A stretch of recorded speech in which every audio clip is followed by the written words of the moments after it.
A paz dos Senhores irmãos, é um prazer estar aqui novamente iniciando esse segundo vídeo, terceiro, né? Mas com o estudo é o segundo. E acredito que vamos sair daqui nessa segunda fase como saímos na primeira, fortalecidos, com grandes ensinamentos, com uma abertura de mente, vamos falar sobre isso. Mas sem delongas eu quero compartilhar com os irmãos em Efésios 6, vamos dar continuidade, 6:10, que diz assim: No demais, irmãos meus, fortalecei-vos no Senhor e na força do seu poder. Revesti-vos de toda a armadura de Deus para que possais estar firmes contra as astutas ciladas do diabo, porque não temos que lutar contra carne e sangue, mas sim contra principados, potestades, príncipes das trevas desse século, contra as hostes espirituais da maldade nos lugares celestiais. Portanto, tomai toda a armadura de Deus para que possais resistir no dia mau, e havendo feito tudo, ficar firmes. Estais, pois, firme, tendo cingido os vossos lombos com a verdade, e vestido a couraça da justiça, e calçados os pés na preparação do evangelho da paz, tomando sobretudo o escudo da fé, com o qual podereis apagar todos os dardos inflamados do maligno. Tomai também o capacete da salvação e a espada do Espírito, que é a palavra de Deus, orando em todo tempo, com toda a oração e súplica no Espírito, e vigiando nisto com toda perseverança e súplica por todos os santos. Na passagem que está diante de nós, irmãos, Efésios 6, do 10 ao 18, o apóstolo reúne todo o tema anterior da epístola em um lembrete urgente sobre as solenes condições sobre as quais a vida do cristão é vivida.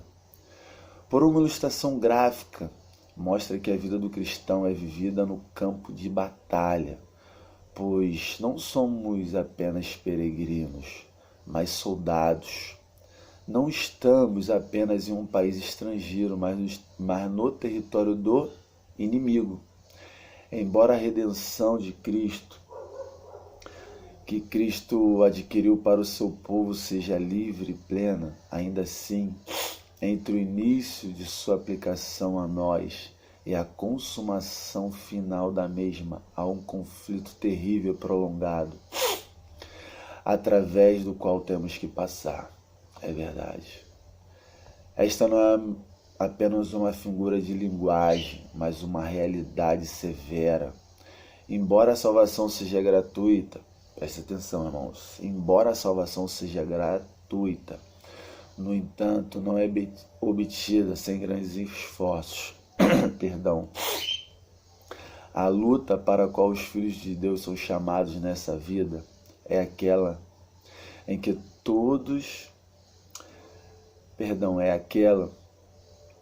os próprios cristãos recebem muitas feridas dolorosas e milhares de professos são mortos.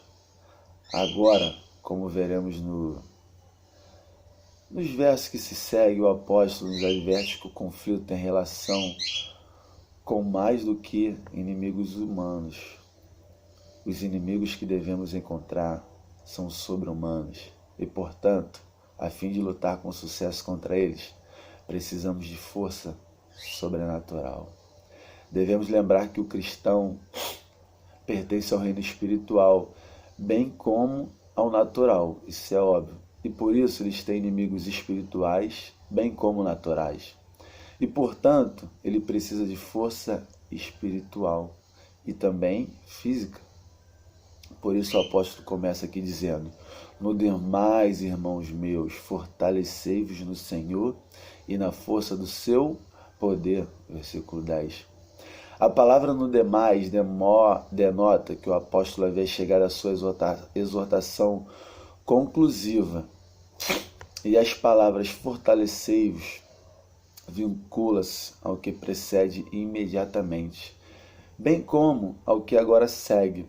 Todo o 5º capítulo, os versículos iniciais do 6º, preste atenção, estão repletos de exortações. Exortações esta que dizem respeito a cada aspecto da vida cristã. Exortações para regular em casa, os negócios, no mundo. Essas exortações são dirigidas ao marido, esposa, filho, mestre, servo, e para que o cristão as obedeça. Ele precisa estar fortalecido no Senhor e na força do seu poder. Assim a chamada é feita no versículo 10. Não é apenas uma introdução ao que se segue, mas também está intimamente relacionada com o que precede. Fortalecei-vos no Senhor, estás firme. Estarei falando um pouco mais sobre isso nos próximos vídeos, mas agora eu queria passar para a primeira peça da armadura. A armadura de Deus também estarei falando mais para frente, mas eu vou começar agora a detalhar as peças da armadura, pois estamos falando em armadura, em preparação, estarmos preparados, estarmos revestidos, e nada melhor do que entendermos como cada uma funciona, qual o propósito de cada uma. E a primeira, o apóstolo vai falar sobre o cinturão da verdade. Acompanhe comigo, irmãos. A couraça é para o coração, o capacete para a cabeça. Para que então é o cinturão? A partir de qual figura é emprestada a referência de cintura ou lombos? Mas aqui, o que esta metáfora denota? Claramente, o centro ou norteador de todas as nossas atividades. E qual é este? Obviamente, é a mente. A mente é o norteador da ação. Primeiro o pensamento e em seguida a realização do mesmo. 1 Pedro vai falar, 1,13, nos ajuda aqui, nessa lição, nesse ensinamento. Portanto, cingindo os lombos do vosso entendimento. Tendo cingido os vossos lombos com a verdade. Efésios vai falar sobre isso. Isto não é tanto nosso abraçar a verdade, quanto a verdade nos abraçando. Assim, a referência espiritual é a guarda e regulação dos pensamentos da mente. A mente cingida significa uma mente que é disciplinada, oposta de uma em que os pensamentos são autorizados a correr soltos e selvagens, a solto, vagarosos, por aí, deixa a vida me levar. Mais uma vez, os lombos são o lugar de força. Assim é a mente. Atenta para isso, irmãos. Os lombos são os lugares, o lugar de força. Assim é a mente. Se permitirmos que os nossos pensamentos e imaginações correm soltos, não teremos comunhão com Deus e nenhum poder contra Satanás. Se os nossos pensamentos não são trazidos cativos em obediência a Cristo, o diabo em breve ganha uma influência sobre nós. Tendo cingido os vossos lombos com a verdade. Penso que a palavra verdade refere-se em primeiro lugar à palavra de Deus. A tua palavra é a verdade. João vai falar sobre isso, 17:17, bastante conhecido. A tua palavra é a verdade. Isso é o que deve regular a mente, controlar os pensamentos, dominar as imaginações. Deve haver um conhecimento de fé, amor pela sujeição à palavra de Deus. Estais, pois, firme, tendo cingido os vossos lombos, a sua mente com a verdade. Agora, isto nos sugere a qualidade característica do adversário contra o qual somos chamados a nos armar. Satanás é um mentiroso e só podemos enfrentá-los com a verdade. Nada melhor do que combater a mentira com a verdade. Satanás prevalece sobre a ignorância por meio de dolo ou fraude. mas ele não tem poder sobre aqueles cujas mentes são reguladas pela verdade de Deus. Entendeu, irmãos? Ele não tem poder por aqueles que estão firmes na palavra, que tem a palavra aqui, ó, na tábua do vosso coração. Se vós permaneceres na minha palavra, verdadeiramente sereis meus discípulos. E conhecereis a verdade, e a verdade vos libertará. João 8. Libertos de quê? Das armadilhas, poder e engano de Satanás. Penso que a palavra verdade aqui tem um segundo significado. Olha só, irmãos. Tomemos, por exemplo, Salmo 51, versículo 6. Eis que amas a verdade no íntimo. A verdade aqui significa realidade, sinceridade. A verdade é o oposto de hipocrisia, fingimento e realidade. É por isso que o cinturão da verdade vem em primeiro lugar, porque se faltar, todo o restante é vão e inútil. A força de toda a graça repousa na sinceridade dela. Em 1 Timóteo 1,5 lemos sobre a fé não fingida, que significa verdadeiramente genuína, a fé real, em contraste com a fé em que é apenas teórica, conceitual, sem vida, inoperante. Uma fé que é totalmente murcha diante dos fogos das provações. A graça seja com todos os que amam a nosso Senhor Jesus Cristo em sinceridade. Efésios 6:24, igual estamos lendo.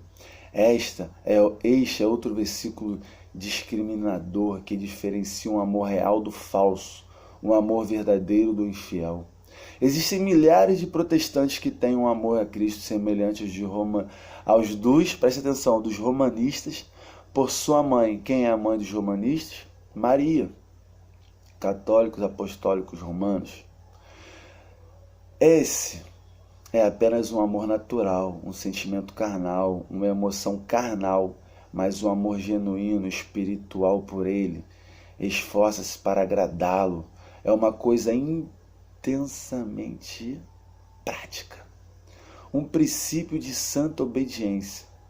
Oh, como precisamos examinar nossas graças e testá-las pelas Escrituras, para ver se a nossa fé e amor são sinceros. Repetimos que a realidade e a sinceridade são a força de toda a graça cristã. É por isso que o cinturão da verdade vem em primeiro lugar dentre as diferentes peças da armadura. O cinturão da verdade corresponde ao cinto militar do soldado, significa assim a mente que está sendo regulada pela palavra de Deus e guardada por uma sinceridade real. E apenas isso nos protegerá contra as tentações de Satanás, da negligência, da malícia e hipocrisia. Só enquanto isso é revestido por nós, seremos capazes de estar firmes contra as astutas ciladas do diabo. Estar firme é tanto resistir a ele, de forma que ele não nos faça cair. Revestir-vos do cinturão da verdade significa aplicar a palavra aos primeiros movimentos de nossas mentes. Isto foi onde Eva falhou, lembra? Ela havia recebido o quê? A palavra, mas não em amor. Em vez de resistir ao diabo, ela negociou com ele. Nós recordamos da conversa dela com ele. Foi enganada. Em vez da verdade refrear as suas imaginações e desejos, ela os expressou. Quão diferente com Cristo. Quando Satanás se aproximou, o que ele fez? Ele estava cingido com o cinturão da verdade. Seus pensamentos foram regulamentados por quem? Pela palavra. E havia uma absoluta sinceridade, absoluta, em direção a Deus. Irmãos, que você possa, com esse vídeo, eu quero ficar aqui, eu quero deixar um pouquinho de quero mais para próxima vamos estar falando da couraça, mas que esse pequeno menção sobre o cinturão, sobre a mente, como é grande a batalha na mente. E Satanás sabe disso, que ele controlando sua mente, ele controla todo o teu corpo, ele controla suas emoções, ele controla a tua vida também espiritual, controlando a sua mente. Por isso, cinturão, a primeira armadura, nós temos que controlar isso daqui, enchei-vos da sua palavra, da palavra de Deus. Por isso, irmão, seja abençoado e nós te esperamos aqui no próximo vídeo, na próxima semana, onde estaremos falando sobre a couraça da justiça. Que os irmãos venham ser grandemente abençoados nesse dia, nessa semana, e que possamos estar focados, que nossa mente venha estar cheia da presença de Deus, de sua palavra, porque Ele não terá domínio sobre nós, porque nós somos de Cristo. E a batalha, ela vai ser vencida, ela já está vencida em nome de Jesus. Seja abençoada, seja abençoados na força do poder da palavra de Deus, em nome de Jesus. Até breve.